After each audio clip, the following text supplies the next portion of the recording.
Hey everybody, we're back. Bob Bakert with Bruce Forman. We were at this a couple days ago, and Bruce had a power outage out in California. That doesn't happen, does I should never have turned on that Henriksen stack I've got.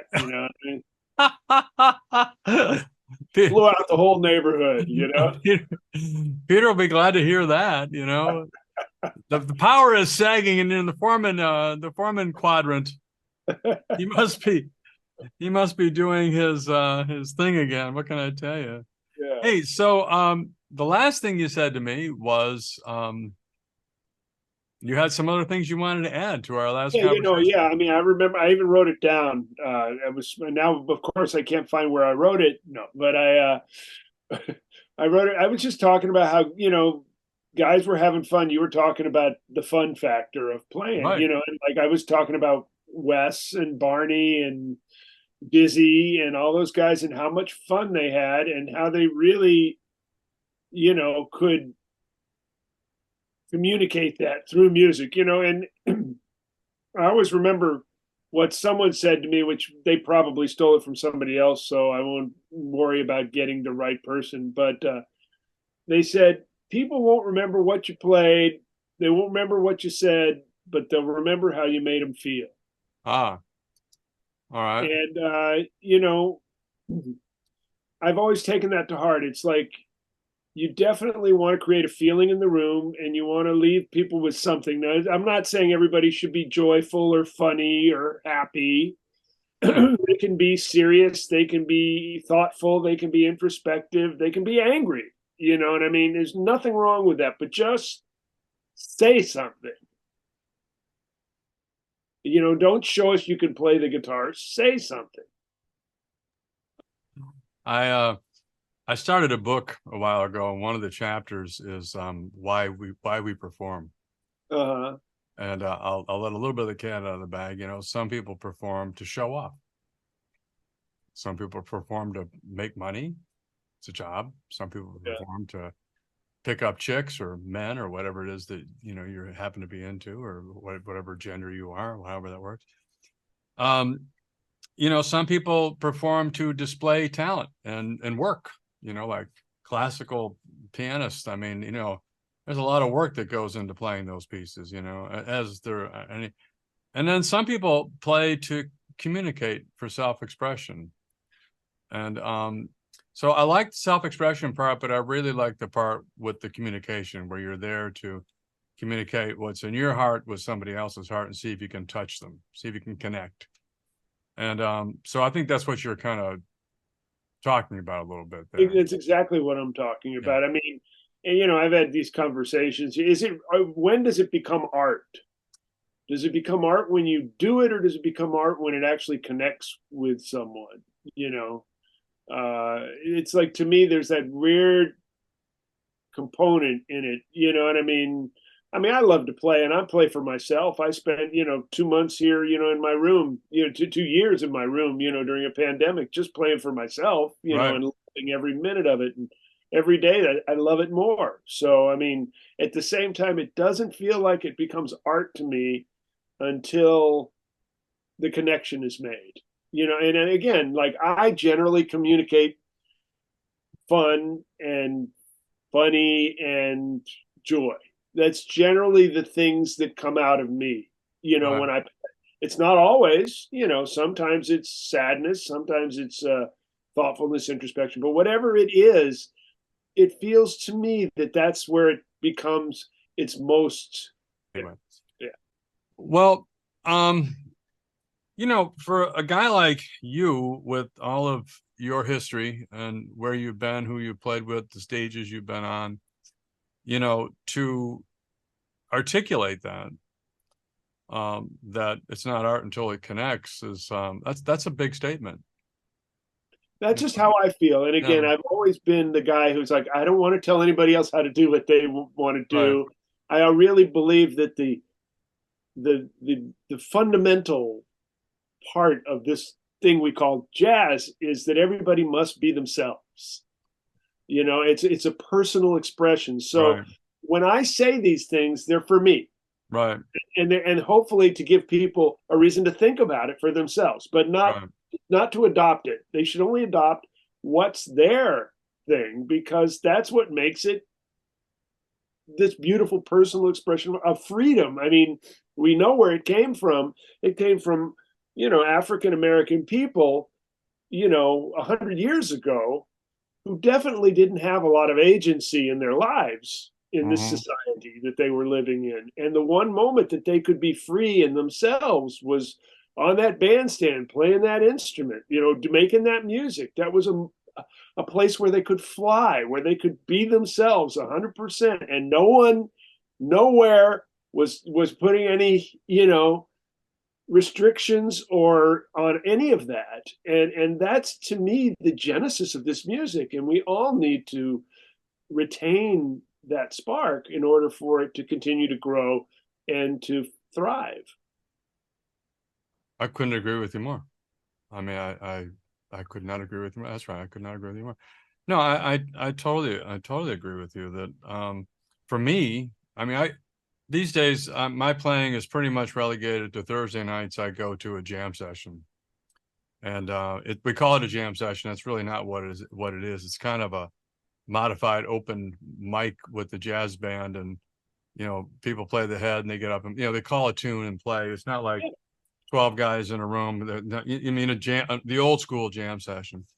But at any rate, but I don't do it, for me. I do it because I want to connect with the audience. And so when I watched you perform out in Nevada, no, not Nevada, Arvada, Colorado at the Rocky Mountain Archtop Festival, I picked up on that immediately, that your music is, you're exporting your music. That's an interesting concept, but yeah, Yeah, that's the way I feel yeah, about it. I'm in a room with people. I mean, yeah, now playing for them. I mean, yeah.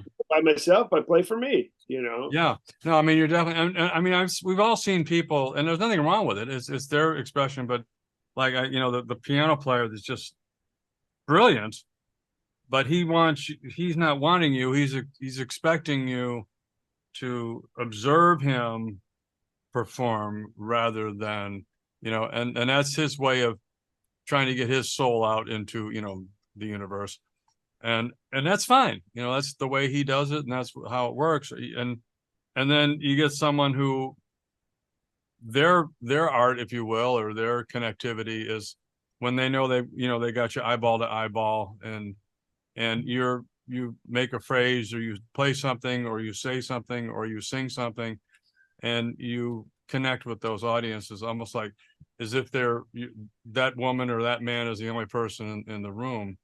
And when those things happen, that's for me, that's the magic. And I think that's kind of what I'm hearing from you. I've actually observed that in you, so I don't have to imagine what I'm hearing. I've observed that when you perform.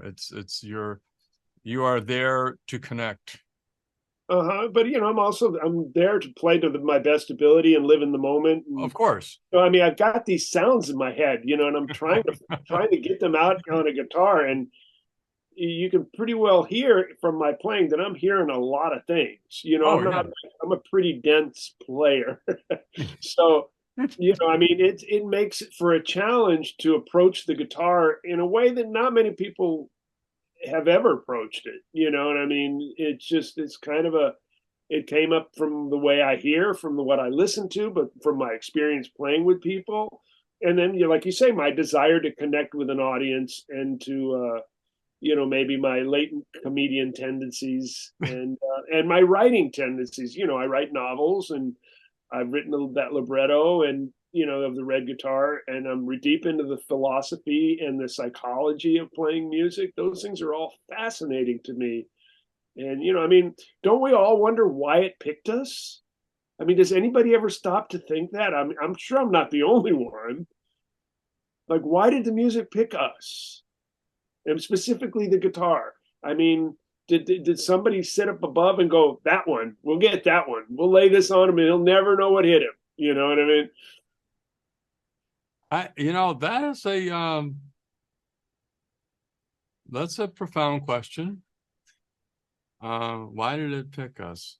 Right. I mean, that's like a lot about what my red guitar show is about, is Yeah. just trying to get to the bottom of that. You know, I I think for me, I don't know if it picked me as much as when I saw Rick Nelson playing on the Ozzie and Harriet show and he had all those girls in front of him.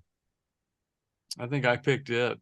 That's, yeah, Well, that's me. I want to be that guy yeah. because I think, you know, for me, and I'm just being honest, I think for me it was there's 7 kids in my family, and I had a brother who was just he took all the air out of the room. You know, I mean, he was an attention hound, and you know, for me to get any attention whatsoever, I had to do something, you know, big, you know, spectacular, and so I think music was a way for me to get noticed and recognized, and I think that's how it got started for me. And um, but there are certain talents that you go that my playing and my everything is because I've worked my ass off. I mean, I've 15 different teachers. I've been at, you know, I mean, I really worked hard to get whatever I have, whatever I have. Because I've really worked hard. My son, who isn't really a player, but he cannot pick up a musical instrument without having it sound amazing. The music picked him, but he doesn't. Yeah. Well, a There are lot of people out there that just you know, they are gifted. They're truly gifted. And so the people that, like yourself, when the gift that's been given you and the desire to nurture that gift come together, you know, the universe happens, you know, the big bang happens at that point. And guys like yourself, that's where your thing comes from. You've got the talent, the gift, and all of that, but you also have somewhere inside of you, you've got this burning desire to express yourself and I appreciate work that. my ass off, Bob. You know, I mean, I would definitely, I know guys who I consider far more naturally gifted than me, you know, Mm-hmm. I really do.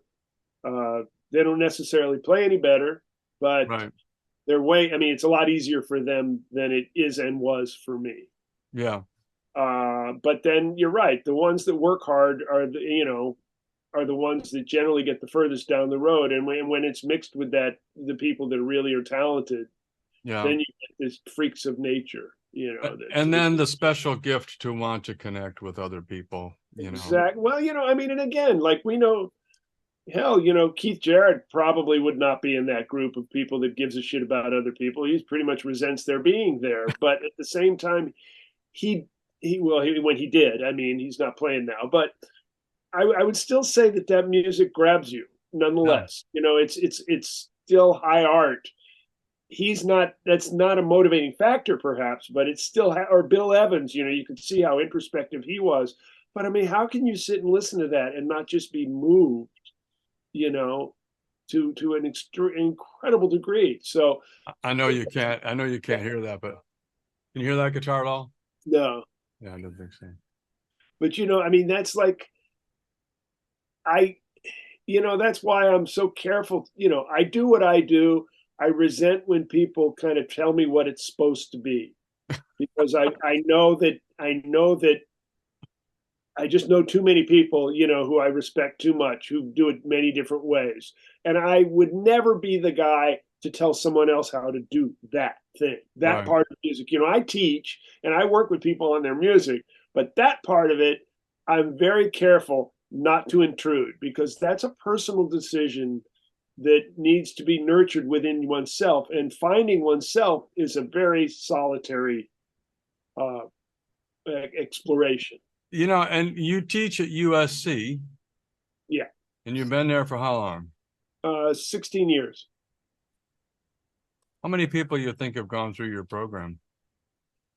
Well, through the program, a lot. Through me in the program, a lot too, but Yeah. less. You know, not every Yeah. student who comes to that school studies with me or is interested, you know, in straight ahead jazz. Maybe they took a year with me because they wanted to know about it because they Right. thought it would help their other things they were doing, which I really love those kinds of students. To me, Sure. that I love them just as much as the straight ahead players. Right. But I would say, oh, maybe 1,000, you know. A lot of folks. Oh, I've been teaching my whole life, and I was on staff at San Jose State for a while. I mean, thousands and thousands. I live in abject fear, Bob, that they're all going to get together and file a class action suit. Well, let me tell you something. It surprises me, and I'm not going to mention names because I'll leave people out and won't mention, all that. But it surprises me the amount of people that I talk to that say they've studied with you. Yeah. I mean, like really, well-known hot shit players, there's, and they list you among the people that they've spent time with. And I go, wow, wow, wow. Because your demeanor is anything but professorial. Well, no, I mean, I don't look at it that way. I grew up, like I told you, my high school, it was like a hiring hall, and we were all playing music all the time. We're all working together at night or on the weekends. Yeah. And it was never teacher pupil. It was all more the apprenticeship model, I guess, you'd say. I was always treated as an equal, just they had more experience. Right. And they always, the cool thing about that was they always demanded from me what they demanded from themselves.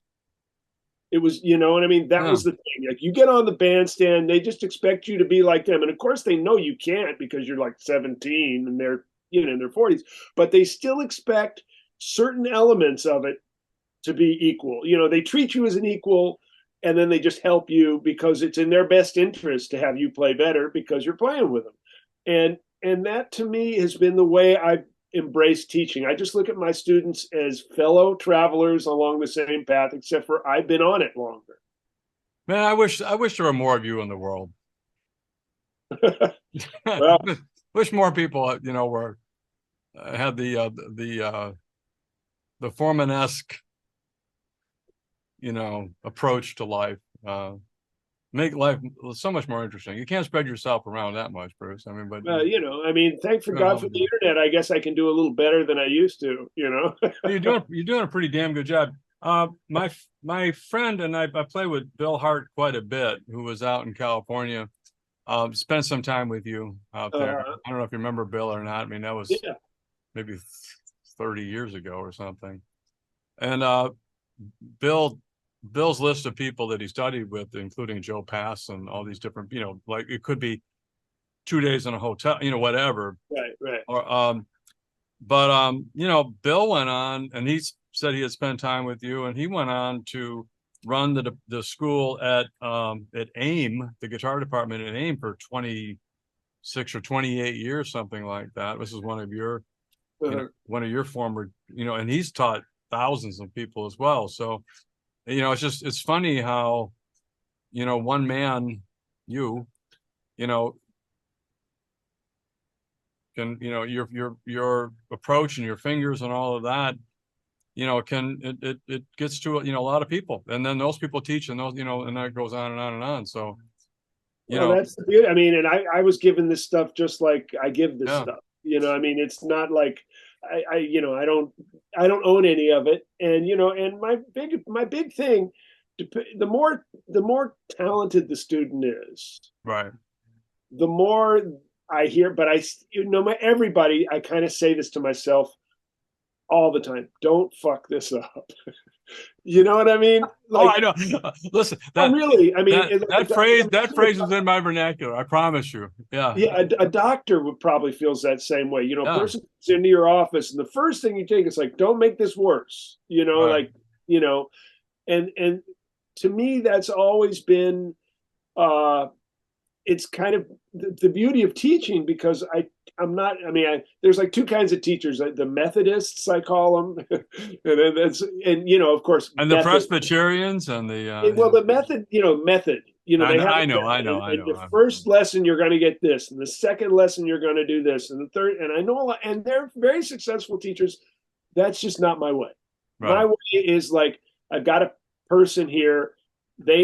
I try to intuit what they want. I have empathy for where they are, help them get to the next spot, help nurture their own voice, and help motivate them through the work. Because ultimately, I mean, I could say I taught these people, but they taught themselves. Right. I just helped them. Yeah. And so the more I can motivate them and make it easier for them to get where they want to go. Right. That's my value. Well, listen, I appreciate the time that you've spent with us. I really do. I view you as just, yeah, I mean, you're one of a kind. I mean, I know everybody's one of a kind, just like, but I mean, but you truly are. I mean, there's nothing like you out there. I mean, you're the only one of you. And and again, I know that of course we're all individuals. I get Yeah, that. right, yeah. But some of us are a little bit more individual than others, and you're in that 1% of 1% of 1% of. Ain't nobody like that. I mean, there's no cookie cutter going on. You would never work for IBM because I don't think you would look right in the white suit or the suit with the white. No, I don't rope up real well. Yeah, I wouldn't. So I don't think, but there's a lot of other people that do, and that's kind of where I'm going. Well, And I just would like to say, before we close out, is like in this year of Barney, Kessel, and Wes Montgomery turning 100, right. um, And let me just say this really quick. Let me interject this. yeah, The F-hole archtop guitar turned 100 this year. I didn't even know that. Yep. Wow. The Okay. very So first one was made in 1923. in this year, I'd just like to, I want to, of course, give thanks to all the people who've inspired us and Right. have help push this thing to where it is today. I also want to thank all the people who are doing it, and pushing it forward and keeping it going, and most importantly, I'd like to thank you, people like Wow. you, who, I mean, this is a tireless, you're working your ass off for this thing, and we all appreciate it. Also, Peter Henriksen, who puts on that festival every year. That's a lot of work just so that all of us can really get together. I mean, because that hang is epic. I get to hang with people. Yeah. I talked to him over the year on the phone, and maybe we'll see each other for an afternoon, but that's like a hang, and we're all there to celebrate this wonderful thing that, like I say, Barney and Wes, are to me the two, guys that pushed it to where we're all carrying it, and this is the 100th year thing. I mean, I imagine this year's festival is going to be really amazing, and I hope you'll be there. And I look Oh, I'll forward. be there. Yeah. And I just want to thank you Oh, for man. for your effort in doing this, because Well, I enjoy it and I appreciate it, and I'm sure all of us do. well, I've been getting a lot of that lately, and I kind of don't know what to say, so I'm going to shut up about that. But Yeah, I'm just just going enjoy to say it, thank man. you. You're welcome. This I'm just going to say works. thank you. The one thing I will say, I'm going to amplify what you said just a little bit or add something onto it. I'd like to say thank you to Louis Armstrong. Yeah. And if I got to explain in this format why I want to say thank you to Louis Armstrong, shame on you, folks. Yeah, you don't need Go to. go Wikipedia Louis Armstrong, Right. and because none of this would exist. Right, man. You take 1 minute of that man's life and put it in a time capsule, and 1,000 years from now, they'll know what jazz was. None of this would exist without that guy. That's true. Without 100%. that guy. So, getting back to what we were talking about earlier, and I don't want to get too far down this road, but one man makes a difference. That's right. And I don't know why I felt so compelled to have to say that today, but I'm glad you did, man. I mean, we can't say that man's name enough, in my yeah, opinion. you don't hear his name as much as he died in 1971. Wow. Yeah, born in 1901. Yeah. And none of this shit would have happened without him, including the blues and rock and roll and all of it. All of it. Oh, yeah. All of it. Everything folks, about pop music and everything. We'd be listening to something. I know. Not that that's bad, but what we know and what we love and what motivates us so much today. Louis, if Father Tobin is right, I want to thank you. Yeah. All right, man. I mean, and again, for every person who keeps pushing the rock up the hill, Right. what I mean, because we're all doing this. Some of us are making good money, most of us aren't, but we're all doing this for one thing, because we love this music and this feeling of fulfillment that comes from self-expression. Yeah. That jazz embodies is just, it's a life force that informs the world for the better. I can't add anything to that. It's a life force that Yeah. informs the body for the better. Yeah. My friend, thank See you you so soon. much. Thank you for everything. Till the next time, we'll do this again soon. And I won't turn that Hendrickson stack on the next time. Oh man, no, the next time I want to be able to hear it. Bob Bakert, jazz guitar today with the one and only Bruce Forman. See you later, Bruce. Thanks, buddy. Thank you. Keep swinging, everybody. You too. Bye bye.